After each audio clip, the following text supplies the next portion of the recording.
Ampliemos el diagnóstico desde la célula del soldado hasta la anatomía completa del Estado y proyectemos escenarios posibles, siempre con la misma línea. El deterioro de la moral no es un fenómeno emocional, sino el síntoma de una cadena de fallos acumulativos que empiezan en el reclutamiento, pasan por el adiestramiento, revientan en la logística, se fosilizan en el mando y se cobran en el tejido demográfico y económico. En la base, el modelo de captación por dinero y presión territorial convirtió a regiones periféricas en canteras de carne de cañón mientras los centros políticos se blindaban, y ese sesgo es corrosivo por dos razones. Primero, porque la muerte tiene rostro y apellido en comunidades pequeñas, donde cada entierro rasga la confianza en el Estado, y segundo, porque el aliciente económico desaparece en cuanto el rumor de la mortalidad real supera a la propaganda, y esa inflexión ya llegó, si añadimos el mercado negro de exenciones, sobres, informes médicos, fabricados, traslados administrativos. La legitimidad se evapora incluso para quienes creen en la causa. El que paga y evita el frente vale más que el que muere, esa es la señal que lee la tropa. En paralelo, la cadena de formación se degradó, suboficiales experimentados perdidos por bajas o fuga, instructores sustituidos por apresurados, campos de entrenamiento saturados, munición de práctica racionada, simulación pobre. El resultado es una tropa que memoriza procedimientos en papel pero no adquiere reflejos de supervivencia ni coordinación en binomios y pelotones, y cuando la primera toma de contacto con artillería, drones y minas ocurre sin esos reflejos, el pánico no es cobardía sino consecuencia. El equipo, además, pesa en la balanza de ánimo, chalecos de calidad dispara inventarios inflados, ópticas baratas, visores térmicos que fallan, radios incompatibles, botiquines incompletos. En ese nivel el soldado hace cuentas, si el Estado le envía al frente con material dudoso, ¿por qué él habría de arriesgar la vida cumpliendo al milímetro? Y esa pregunta no se calla con himnos. La logística suma su cuota, ruedas que no llegan, filtros que no aparecen, motores que se gripan por aceite inadecuado, columnas que avanzan a la vista por falta de rutas secundarias, depósitos a cielo abierto convertidos en bengalas para munición guiada, talleres saturados que canibalizan piezas y expiden vehículos de foto, que se rompen a la primera hora. El mando intermedio, clave en cualquier organización militar, sufre por combustión interna. Capitanes y mayores repartidos entre apagar incendios logísticos, rellenar papelería judicial y convencer a hombres cansados, sin tiempo ni autoridad real para entrenar, corregir y proteger. Al mismo tiempo, la doctrina se empobrece por miedo a la iniciativa. Se castiga la creatividad cuando sale mal y raramente se premia cuando sale bien. Así que la táctica se encoge a recetas sin contexto. En la cúspide, el mando político mantiene el equilibrio con tres balanzas: evitar una movilización total, que incendie la capital, sostener la economía con una guerra larga que no existe del todo y mantener la ficción internacional de normalidad.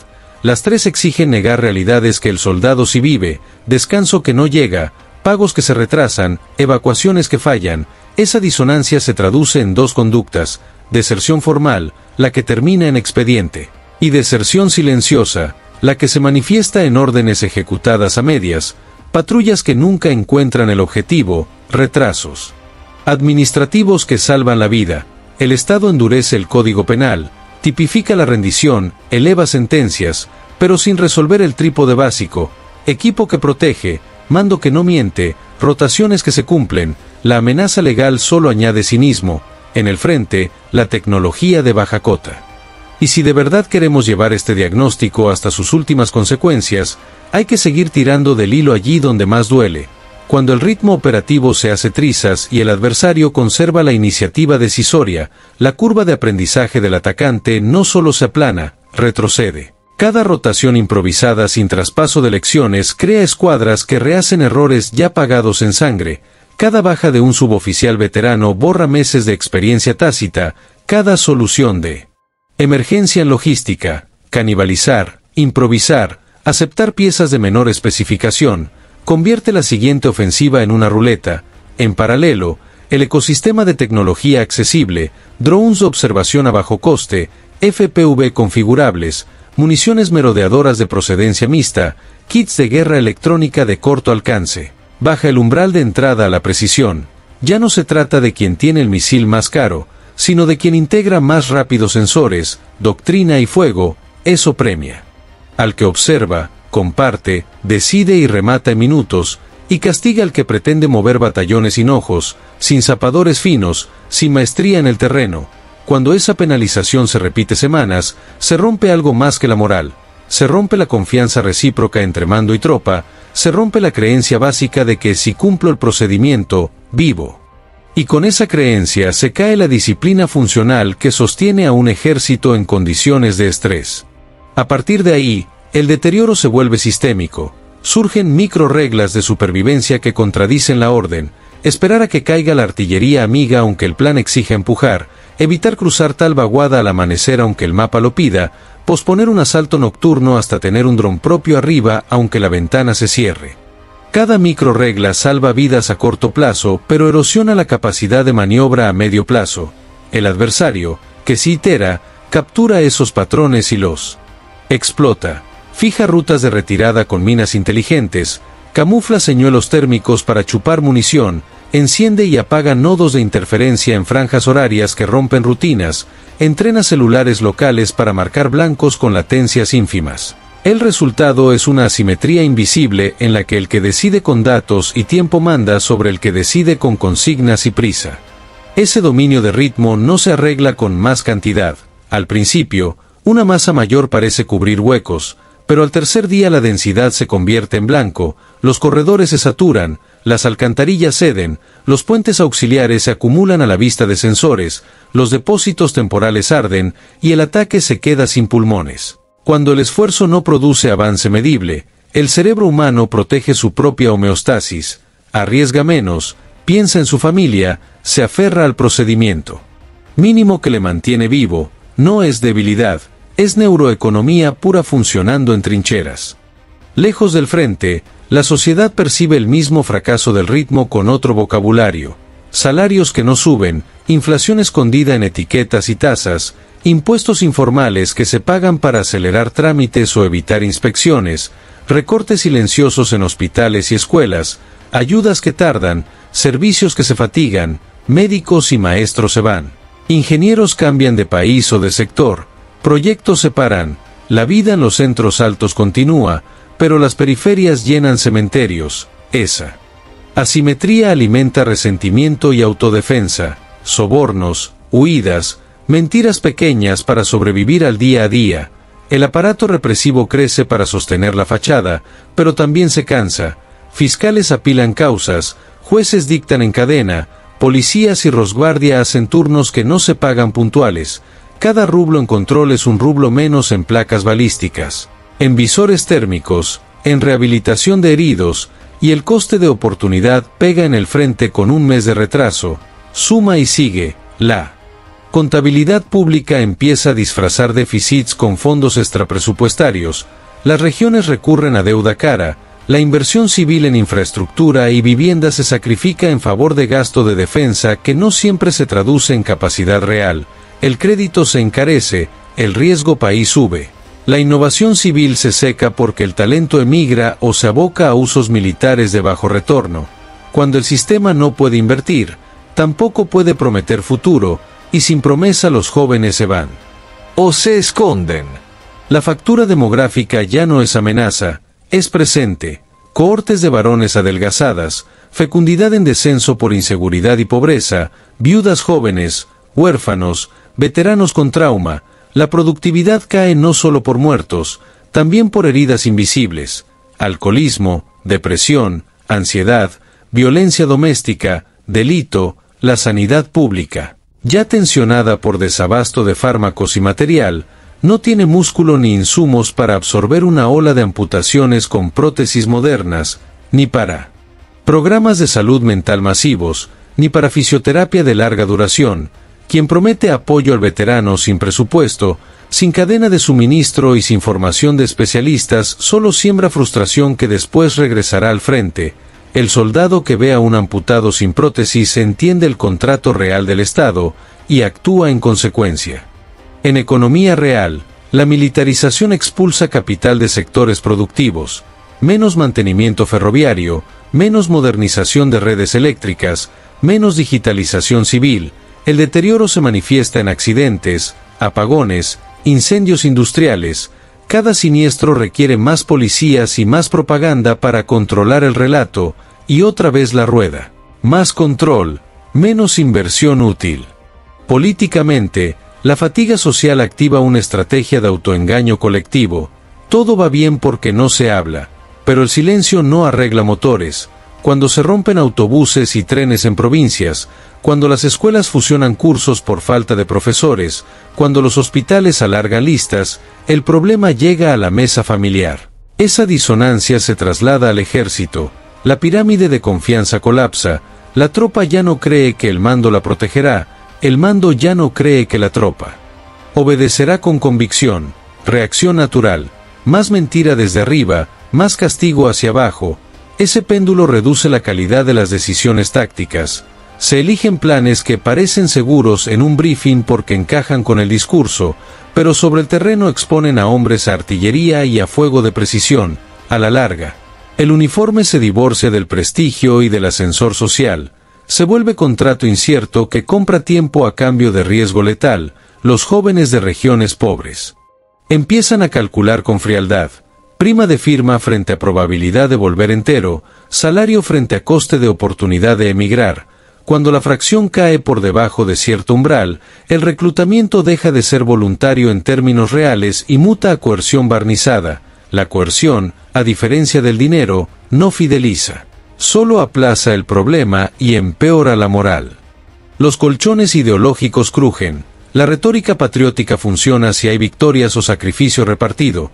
Sin victorias y sin reparto justo de cargas, se agota y se vuelve ruido de fondo. El aparato mediático sostiene el encuadre unos meses, pero teléfono y chat corroen más rápido. Cada video de una rendición limpia, de una evacuación correcta del enemigo, de un convoy ardiendo tras un error propio, destruye 10 segmentos televisivos. Los intentos de recodificar por traición chocan con lo concreto. Madres preguntan por qué su hijo no recibió un chaleco decente o por qué tardó horas en ser evacuado. No hay libreto que tape la ausencia de torniquetes o de placas NIJ adecuadas. La moral del enemigo importa. Un defensor que entrena procedimientos hasta la rutina, monta microredes para que la ciudad no se apague, repara rápido, rota en tiempo y comunica con honestidad, transmite a su tropa que su vida vale. Ese contraste, visto desde el barro, es insoportable para el atacante. Proyectemos escenarios sin consignas y con lógica de sistemas. Prolongación de alta intensidad con picos intermitentes, escalada con nueva movilización parcial y presión total sobre periferias, congelación de líneas con guerra de desgaste financiera y política. En el primero, la moral rusa se degrada por goteo y por números. Sumas de sentencias, funerales y rendiciones amplifican la fuga de capital humano y la desigualdad. Los centros preservan apariencia, los márgenes conocen la verdad, el reclutamiento se encarece, la calidad baja, el frente se vuelve más estático y los logros tácticos se evaporan cada semana. En el segundo, una movilización sin compensación material y simbólica creíble rompe el contrato social en ciudades clave, dispara salidas al extranjero, enciende fricciones entre ministerios y gobernadores, y erosiona la obediencia de cuadros medios que no quieren cargar el coste político.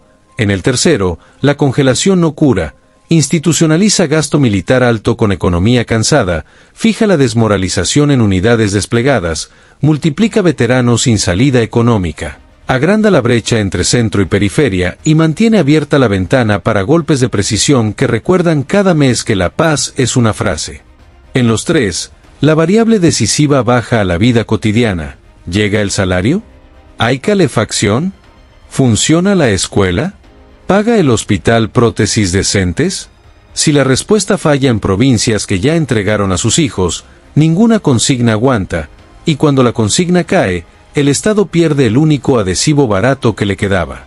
Mirando dentro de las fuerzas, la ruta teórica para recuperar moral es conocida y exigente: reconstruir el trípode con hechos medibles, protección y comunicaciones estándar reales, rotaciones cronometradas y cumplidas, suboficiales con autoridad y carrera, Medevac y Casevac que funcionen sin heroísmo improvisado, talleres abastecidos por contratos limpios, sanciones a la corrupción que se noten en el depósito y no en la rueda de prensa.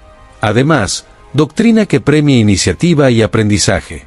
Honesto, no solo obediencia, descentralización controlada para que el binomio y el pelotón vuelvan a tener margen de decisión con respaldo, no con miedo. Todo eso requiere dinero, tiempo, cuadros y aceptar menos retórica y más pérdidas de relato. Si no se hace, cualquier incremento de coerción multiplicará rendiciones y deserciones, y cualquier éxito táctico será un pico breve entre valles largos. Extendamos el foco a la economía política de la guerra larga. Sanciones amplían plazos y costes, los paralelos de importación viven de rentas que suben los precios internos, el tipo de cambio real se deforma, el ahorro busca dólar o fuga, los bancos se vuelven conservadores, el crédito productivo se seca. La industria virada a defensa produce volumen con tolerancias más laxas, pero ese volumen no se traduce en superioridad si el adversario destruye nodos críticos con inteligencia y precisión. En los puertos y fronteras, la lista de doble uso crece, y cada chip dudoso en una radio es un enlace que se cae, cada lente mediocre en un visor es un metro menos de noche, cada filtro malo en un motor es un blindado parado. El adversario no necesita destruirlo todo, solo debe mantener el ritmo de interdicción por encima del ritmo de reparación. Cuando eso ocurre, el inventario se convierte en un espejismo contable.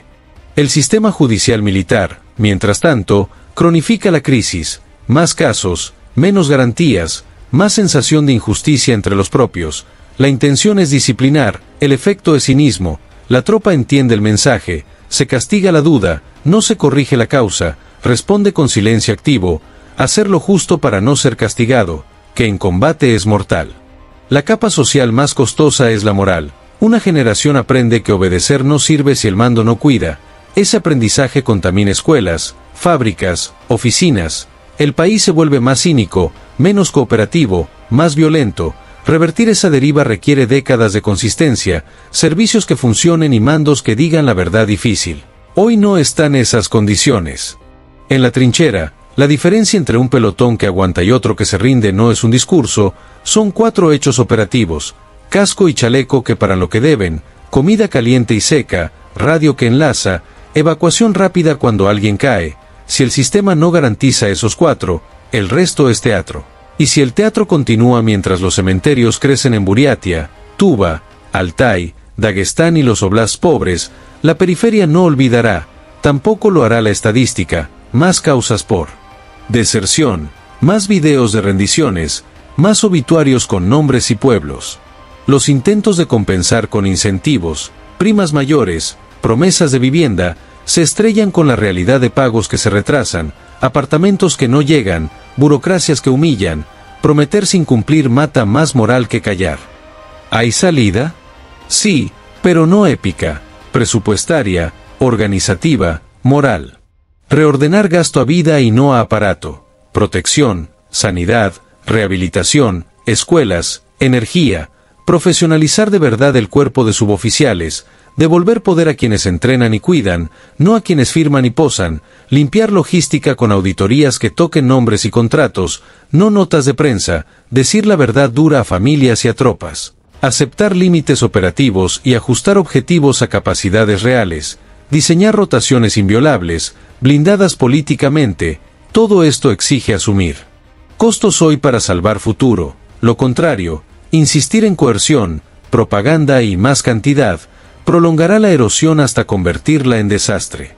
Mientras eso no ocurra, la cadena seguirá igual: drones que ven, municiones que corrigen, guerra electrónica que niega, zapadores que cortan, depósitos que arden, ritmo que se rompe, y cuando el ritmo se rompe, el reloj de la moral, ese mecanismo que no admite propaganda ni decreto, se alinea en contra y ya no vuelve solo con discursos.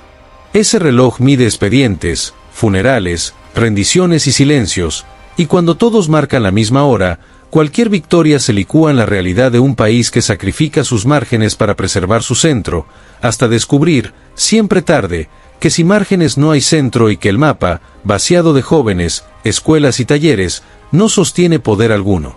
Sumemos un plano más, el de las instituciones sombra que prosperan cuando el Estado se fractura. Milicias regionales con lealtades locales, empresas militares privadas reconfiguradas, redes criminales que ocupan logística, contrabando de combustible y de repuestos, gobernadores que negocian autonomías de hecho a cambio de silencios. Esa atomización traslada el costo de coordinación al campo de batalla, órdenes que se negocian, radios que no cruzan, zonas grises, donde nadie asume responsabilidad. El adversario, que observa, explota la fragmentación, compra fuentes, infiltra rutas, golpea. Donde la coordinación es más cara. Cada actor sombra crea una deuda futura. Habrá que desmovilizarlo, reintegrarlo o enfrentarlo, y ese coste compite con prótesis, escuelas, red eléctrica. Sin reforma, la posguerra, si llega, será otra guerra, civil de baja intensidad, larga y sorda. La política exterior, condicionada por sanciones y aislamiento selectivo, seguirá ofreciendo fotos que no pagan facturas, socios que compran barato y venden caro, créditos con letra pequeña, tecnología capada. La dependencia de proveedores opacos obliga a aceptar calidades peores, y esas calidades se traducen en vida o muerte en una trinchera. Por último, el tiempo no está del lado de quien improvisa. Cada mes añade veteranos sin atención, provincias más pobres, aulas más vacías, talleres más vacíos. Cada mes perfecciona el ciclo de kill chain barato del adversario. Cada mes que pasa sin reconstruir el trípode, protección, mando veraz, rotación, afianza la cultura de supervivencia cínica que convierte cualquier operación en teatro.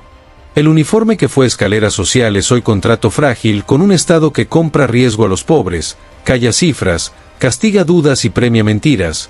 Esa ecuación, mientras no cambie, seguirá expulsando a los mejores, erosionando moral, engordando expedientes y alimentando una demografía rota. Y cuando un país sacrifica sistemáticamente sus márgenes para preservar su centro, termina descubriendo, siempre tarde, que sin márgenes no hay centro, que el mapa vaciado no sostiene poder y que la victoria prometida en semanas se transformó en décadas de reconstrucción de confianza, de salud, de economía y de sentido. El reloj de la moral, con sus agujas de expedientes, funerales, rendiciones y silencios, seguirá avanzando en una sola dirección hasta que el sistema ponga sobre la mesa hechos, no consignas, casco que para, radio que enlaza, comida que llega, ambulancia que recoge, rotación que se cumple, contrato que se respeta. Todo lo demás es ruido que no detiene drones ni apaga incendios en depósitos, y la guerra, como la realidad, no perdona el ruido.